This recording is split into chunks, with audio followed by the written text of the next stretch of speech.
Hello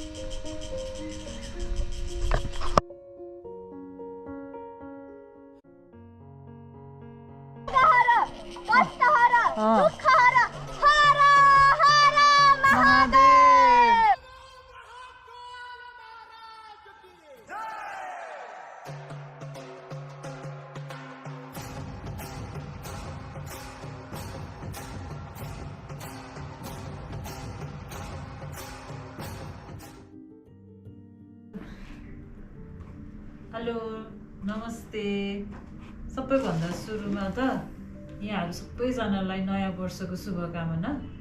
आज नयाँ वर्ष 1 गते म चाहिँ घरमा सङ्क्रान्ति पूजा लगाउँदैछु।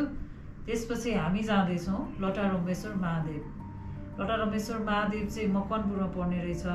त्यस पछाडिबाट यसको बारेमा चाहिँ एकदमै धेरै सुनिरहेको लटारम्बेश्वर महादेवको बारेमा, अनि अगाडिदेखि नै जान खोजिरहेको पहिलादेखि नै, तर हामीले चाहिँ भ्याइरहेको थिएन, टाइम मिलिरहेको थिएन। तर योपालि चाहिँ न्यु इयरको दिनमा मैले र मेरो परिवारले चाहिँ नयाँ वर्ष हामीले चाहिँ लर्ड शिवको आशीर्वादबाट सुरु गर्ने गइरहेको छौँ।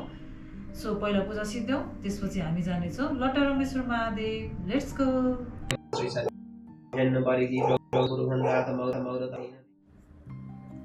हामीलाई लटारम्बेश्वर महादेव जानको लागि चाहिँ रुट कुन रहेछ भन्दाखेरि चाहिँ हामी लगनखेल हुँदै जानुपर्ने रहेछ। लगनखेल, सातो बाटो, खुमलटार, धापाखेल हुँदै थेचो हुँदै चापागाउँसम्म पुग्नुपर्ने रहेछ। चापागाउँबाट चाहिँ लेले जाने बाटोतिर लाग्नुपर्ने रहेछ। तर लेले नपुगेर चाहिँ टिका भैरव जाने बाटोतिरबाट चाहिँ हामी जानुपर्ने रहेछ लटारम्बेश्वर महादेव। यो बाटोबाट चाहिँ हामी हेटौडा पनि निस्किन मिल्दो रहेछ।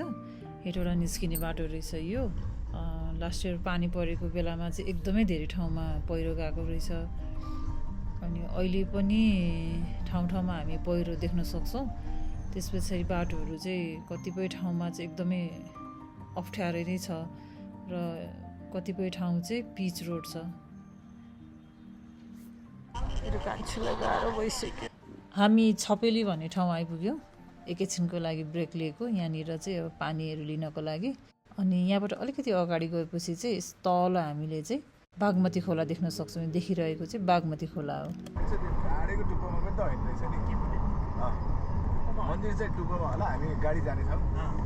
गाडी जान्छौँ 6 किलोमिटर भने कति नै हुन्छ र लजिक 6 किलोमिटर भनेकोलाई म्याक्सिमम टाइम 15-20 मिनट लाग्छ। 6 मिनट 30को स्पिडमा 6 मिनट। यो देखिरहेको बागमती नदी हो। यो पुल चाहिँ बगुवा पुल भनिँदो रहेछ। अब हामी यो पुल तरेर अगाडि बढ्नुपर्छ।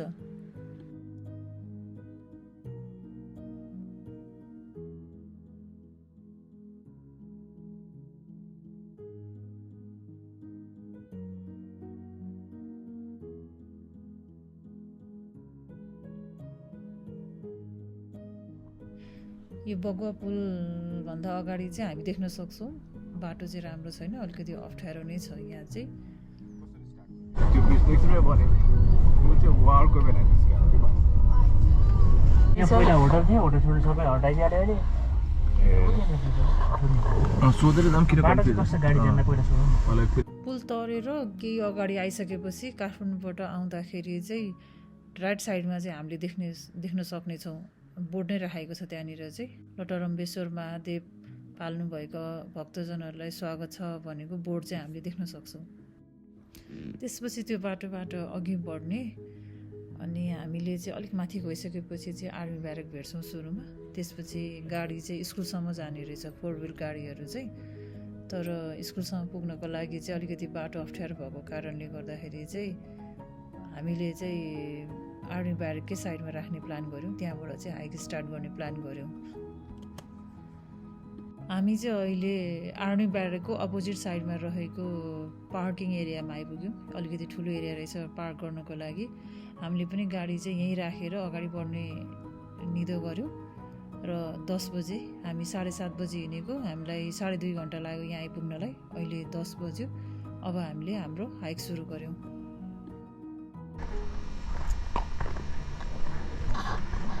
ठाउँ बस्ने बनाइदिएको रहेछ। त्यही होला स्कुल त्यहाँबाट गाडी पार्किङ गरेर उतै माथिको स्कुलसम्म गाडी आउँछ, त्यहाँदेखि छैन। गाडी पार्क गरेको ठाउँबाट 10 मिनट हिँडेपछि हामी स्कुल पुग्छौँ।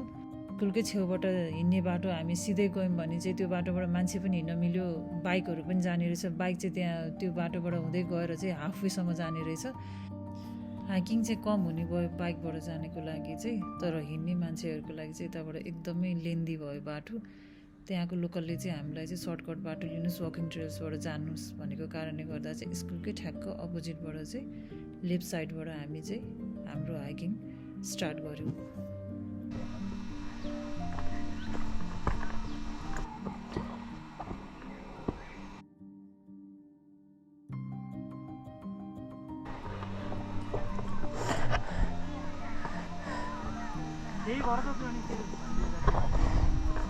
मिनट हिँड्यौँ हामी, तर यहाँ बिहान गएर फर्किनेहरूलाई सोधेको अझै 2 घन्टा लाग्छ अरे। यहाँबाट 50 मिनट्स वक गरिसक्यौँ हामीले। वकिङ त्यति भइसक्यो।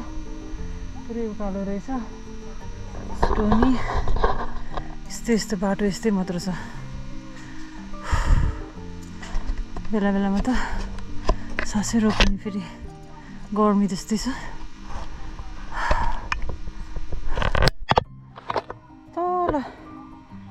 रेड कलरको जस्ता देखेको आर्मी ब्यारेक, त्यहाँबाट हामी यहाँसम्म आइपुग्यौँ।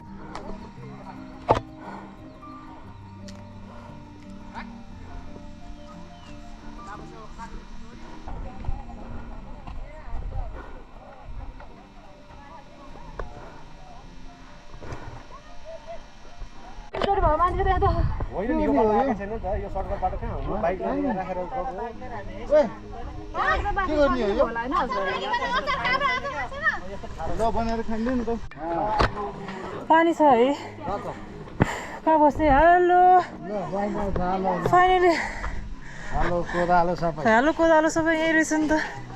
पानी प्यास लगाएर भन्छ तपाईँ छिटो आउनुभएछ त, लोकललाई नभेटाउने गरी। लोकलको टाइममा 2.5 घन्टा डुल्नुलाई पासमा गएको त अनि तपाईँहरू छक्क पर्नु भयो क्या 1 घन्टामा आउनुभयो भन्दाखेरि। 1 घन्टा 15 मिनटमा यो ठाउँ आइपुग्यो। बल्ल यो 2-3वटा घर हेर्न पाइयो, नत्र भने त बिचमा त केही पनि नै छैन, जङ्गलै जङ्गल। यो चाहिँ साङताङ होमस्टे रहेछ। यहाँनिर चाहिँ चिसो पानी, चिसो कोक, चिप्सहरू साथसाथै खाना पनि पाउने रहेछ। अरे वेलकम गर्नु पऱ्यो त बक्सी। ल ल ल खै समी गने अनि कहाँ रे? म होइन म त हिँड्नु सकिहाल्छु नि। अन्नपूर्ण बेस क्याम्प गएर आएको हो। साङताङ बाको होमस्टेमा एकछिन हामी विश्राम गरेर केही चिसो पानी चिप्सहरू खाएर चाहिँ अघि बढ्यौँ। यदि हजुरहरू चाहिँ बाइकमा आउनुहुन्छ भने चाहिँ जुन त्यो बाटो थियो स्कुलको साइडबाट सिधै आउने बाटो, त्यो बाटोबाट चाहिँ आउँदाखेरि चाहिँ यहाँसम्म बाइक आइपुग्ने रहेछ। हजुरहरू बाइकमा आउनुभयो भने चाहिँ यहाँसम्म आइपुग्नुहुन्छ र हिँडाइ पनि कम पर्छ। अब यहाँबाट चाहिँ 1 देखि 1.5 घन्टा लाग्ने रहेछ।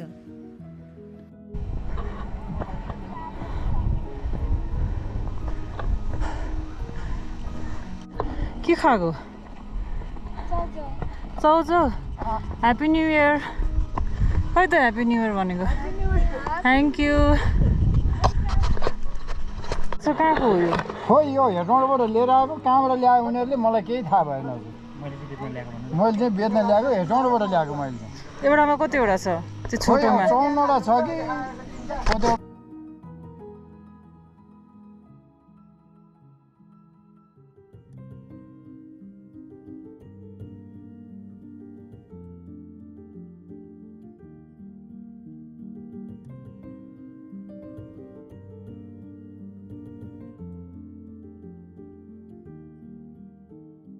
रमाइलो गरेर होला नि। अघि नि 2टा रक्सी खाएर तल झर्छ।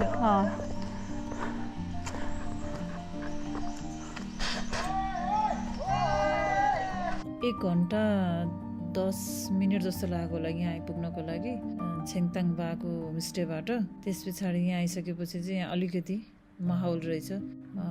पूजा सामानहरू पाउने रहेछ। अब आलु चपहरू पानी त्यो सबै पाउने रहेछ यहाँनिर पनि अलिक भिडभाड रहेछ 1 गते भएर पनि होला ओहो कस्तो राम्रो हिमालय रेन्ज देखेको यहाँबाट भिड छोडेर अगाडि बढ्यो अब भगवान बस्नु भएको ठाउँसम्म यस्तो साँघुरो बाटो भिरालो साथसाथै एकदमै रमाइलो पनि देखिरहेछ म चाहिँ डर र एक्साइटमेन्ट दुइटै लिएर अगाडि बढेँ